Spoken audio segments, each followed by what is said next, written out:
Urdu world wise میں خوش آمدید۔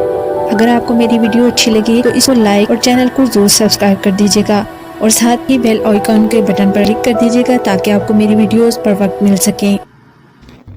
میں بیاہ کر جس گھر میں گئی اس گھر میں میری اکلوتی نند ساس سسر رہتے تھے۔ میرا شوہر شہر میں نوکری کرتا تھا اور میری نند اسی شہر میں کالج میں پڑھتی تھی۔ اس وجہ سے شادی کے 2 ہفتے بعد میں بھی ان کے ساتھ شہر میں کرائے کے فلیٹ میں رہنے لگی۔ گاؤں میں میری ساس اور سسر رہتے تھے اور میری نند اپنی پڑھائی کی وجہ سے میرے شوہر کے ہمراہ شہر میں ہی رہتی تھی۔ میں اور میرا شوہر ہم دونوں ہی بہت خوش تھے۔ جیسے شادی کی شروعات میں ہر کوئی ایک دوسرے سے خوش ہوتا ہے اور ایک دوسرے سے زیادہ بات کرتا ہے۔ میری ساس سسر اور نند بھی اچھے تھے۔ مجھے یوں لگ رہا تھا جیسے میری زندگی بہت ہی سکون سے گزرے گی، لیکن اچانک سے کچھ ایسا ہوا جس نے بہت ہی جلد مجھ سے میرا سب کچھ چھین لیا، اور وہ چھیننے والا کوئی اور نہیں، میری نند ہی تھی۔ وہ کچھ یوں، میری نند اکثر فون پر کسی سے گھنٹوں باتیں کرتی، اگرچہ وہ میرے ساتھ کافی فری ہو چکی تھی، لیکن اس حد تک میں اس کے ساتھ کھل کر بات نہیں کر سکتی تھی کہ اس سے پوچھوں کہ آخر وہ کس سے اتنی لمبی باتیں کرتی ہے۔ اس کا بھائی یعنی میرا شوہر سارا دن کام پر رہتا اور جب شام کو واپس لوٹتا تو اسے کوئی اپنی بہن کی خبر نہیں ہوتی تھی۔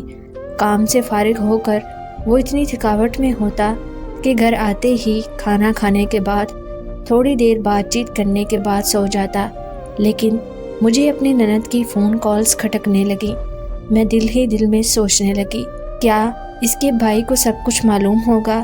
کیا میری ساس سسر کو سب کچھ معلوم ہوگا؟ پتہ نہیں یہ کچھ غلط نہ کر بیٹھے، لیکن میں کرتی بھی تو کیا کرتی۔ دن یوں ہی گزرتے رہے اور اس کی حرکتیں بڑھتی گئی۔ ایک رات مجھے کوئی برتن گننے کی آواز آئی۔ میں جلدی سے کچن کی طرف گئی کہ کہیں کچن میں بلی نہ گھس گئی ہو۔ وہاں پر دودھ پڑا تھا، کہیں وہ خراب نہ کر دے۔ اتنے میں مجھے ایسے لگا کہ میری نند کے کمرے میں میری نند کے علاوہ کوئی اور ہے، کیونکہ وہ کسی سے باتیں کر رہی تھی۔ پہلے میں نے سوچا کہ وہ شاید حسب معمول موبائل پر کسی سے لگی ہوگی، لیکن پھر میں اپنے شک کو دور کرنے کے لیے جب اس کے کمرے کے دروازے سے کان لگا کر باتیں سننے لگی تو اندر عجیب سی ہلچل محسوس ہو رہی تھی۔ میں نے دروازہ کھٹکھٹایا تو پہلے تو کسی کی کوئی آواز نہیں آئی۔ 2 منٹ بعد میری نند نے دروازہ کھولا۔ میں نے کمرے کے اندر جانے کی کوشش کی تو اس نے مجھے دروازے پر ہی روک دیا، یہ بولتے ہوئے کہ کیا بات ہے، آپ اس وقت میرا دروازہ کیوں کھٹکھٹا رہی ہیں؟ کوئی کام تھا؟ میں نے اسے کہا کہ عجیب سا کوئی شور تھا، مجھے لگا کہ کوئی ہے۔ میں نے دروازے سے اندر جھانکنے کی کوشش کی تو وہ جلدی سے میرے سامنے ہو کر کہنے لگی، نہیں، دراصل میں فون پر کسی سے بات کر رہی تھی، مجھے تو کوئی شور نہیں سنائی دیا۔ یہ کہتے ہوئے اس نے میرے منہ پر ہی دروازہ بند کر دیا۔ میں پھر خاموشی سے اپنے کمرے میں جا کر لیٹ گئی۔ میں دل ہی دل میں یہ سوچتی تھی کہ اپنے شوہر سے اس کے بارے میں بات کروں، لیکن ابھی میری شادی کو کچھ ہی مہینے گزرے تھے، اس لیے میں اتنی بڑی بات کیسے کر سکتی تھی۔ پھر ایک روز میرے شوہر کو گھر میں آنے میں دیر ہو گئی۔ میں اس رات ان کے آنے کا انتظار کر رہی تھی، جبکہ میری نند اپنے کمرے میں ہی تھی۔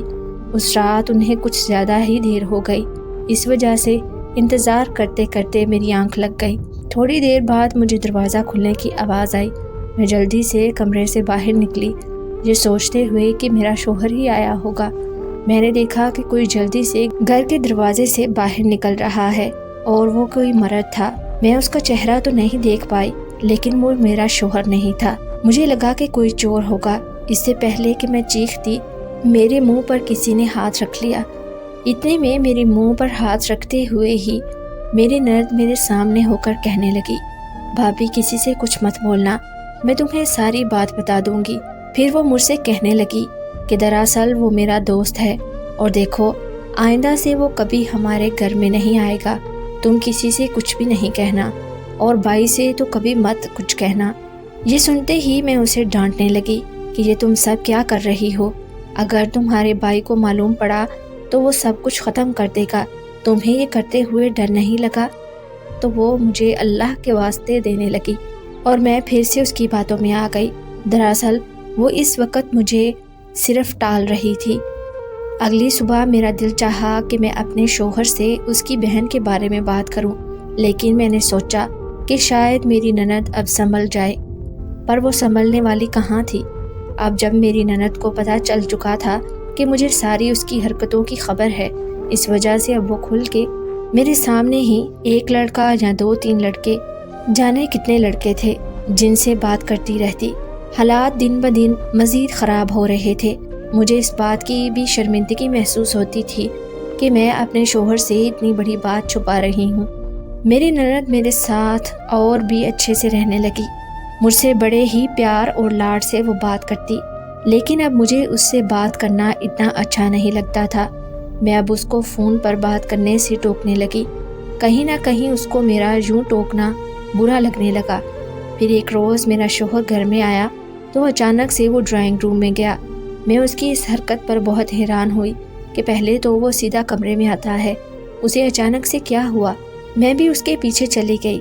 سامنے پڑے ٹیبل پر ایشٹرے میں سلگتا ہوا سگریٹ پڑا تھا، یعنی وہ سگریٹ تازہ ہی جلا کر رکھا گیا تھا اور وہاں سے سگریٹ کی بہت زیادہ بدبو آ رہی تھی۔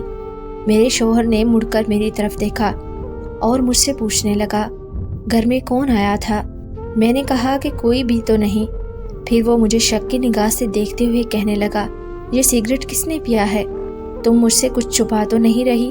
میں نے کانپتی ہوئی آواز سے کہا کہ نہیں، ایسا تو کچھ بھی نہیں۔ پھر اسی ٹائم میرے ذہن میں اپنی نند کا خیال آیا، ہو نہ ہو شاید اس سے کوئی ملنے آیا ہو۔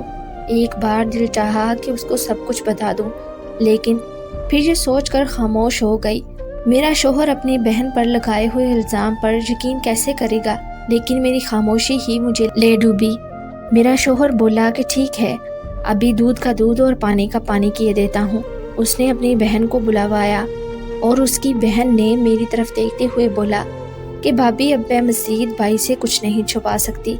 میں بھی سمجھی کہ وہ اپنی کرتوتوں کے بارے میں سب کچھ اسے بتا رہی ہے، لیکن وہ مجھ پر ہی سب کچھ ڈال کر اپنے بھائی سے کہنے لگی، بھائی دراصل بھابھی کو ایک مرد اکثر ملنے آتا ہے۔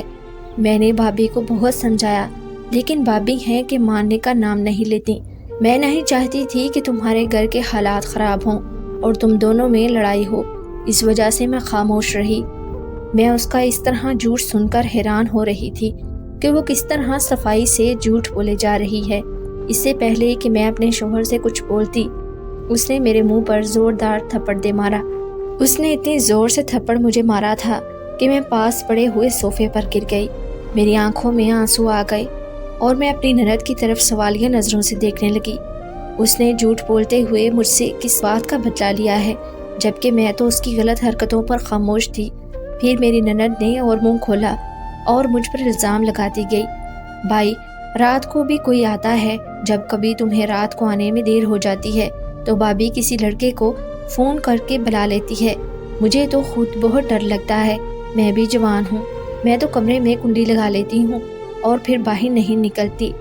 میں نے فوراً سے اپنے شوہر سے کہا، یہ سب جھوٹ بول رہی ہے، یہ مجھ پر الزام لگا رہی ہے، دراصل یہ جو کچھ بتا رہی ہے یہ سب کچھ خود کرتی ہے۔ یہ سنتے ہی وہ جھوٹا رونے کا ڈرامہ رچانے لگی اور میرا شوہر مجھ پر آگ بگولا ہوتے ہوئے برس پڑا۔ میں چیخ کر اپنی بے گناہی اس کو بتاتی رہی، پر وہ اپنی بہن کو کہاں جھوٹا ماننے والا تھا۔ اس نے مجھے مارتے ہوئے 3 بار طلاق دے دی۔ طلاق کے لفظ سنتے ہی مجھ پر سکتہ داری ہو گیا۔ میں بس اپنی نند کو ہی دیکھ رہی تھی اور وہ مجھے دیکھ کر مسکرا رہی تھی، یعنی وہ سگریٹ اس نے ہی جلا کر رکھا تھا۔ یہ اس کی چال تھی مجھ کو راستے سے ہٹانے کے لیے، اور میرا شوہر کتنا کان کا کچا نکلا۔ میں پھر روتی ہوئی اپنی ماں کے گھر واپس آ گئی۔